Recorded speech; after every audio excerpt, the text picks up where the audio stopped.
Кылыч Капаров мындан 6 ай мурун өзүнө жеңил машина сатып алган, бирок унаанын расмий ээси чет өлкөдө болгондуктан аны кайра каттоодон өткөрө албай убара тартып келген. Жакында электрондук документ алуу мүмкүнчүлүк жаралганын тааныштарынан угуп, аны колдонуп көрдү. Түндүк тиркемеси аркылуу унаанын ээсинен макулдук алып, бүгүн өзүнө каттатып жатат. Чет өлкөдө жүргөн кыргызстандыктар үчүн жакшы экен да, бул күтүп жүрбөйт экенсиң.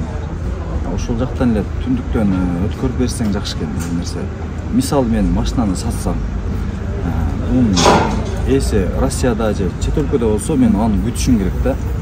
Ошон үчүн онлайн өтүш керек го дейм. Ошондой эле түндүк мобилдик тиркемеси аркылуу унааны онлайн түрдө кайра каттаса болот. Бул жарандар үчүн ыңгайлуу жана эң негизгиси убакытын үнөмдөйт.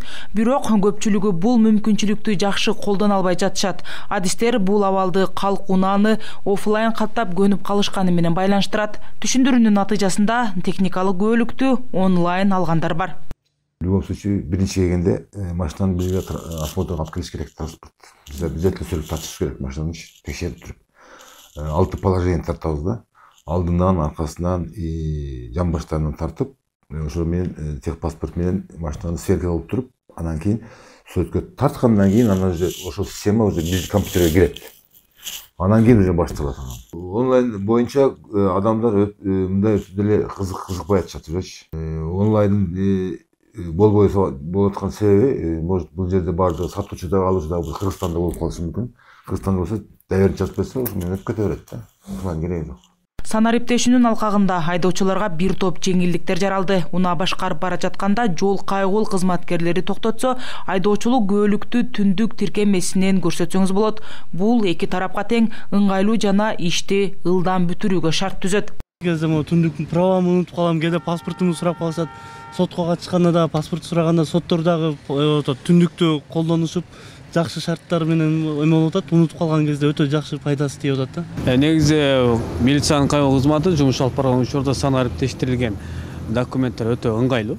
Себеби дегенде түндүк тиркемесине алынган документтин баарын кызматкер түндүк тиркемесинин атан QR коду менен өзүнө алып туруп, колуна албастан айдоочу көлүгүнө айыппул жазып берсе болот. Андан сырткары ал жерде унан каттоо баракчасы дагы ошол тиркемеге бар да. Андан сырткары башка тиешелүү өзүн аныктоочу паспорт бардыгы мыйзамдуу бизге күчкүнө ээ да.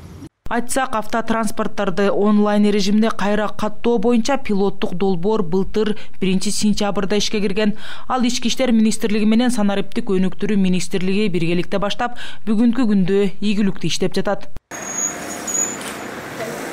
Айжаңыл Турду Маматова, Бектур Калыбек уулу, ЛТР, Ош шаары.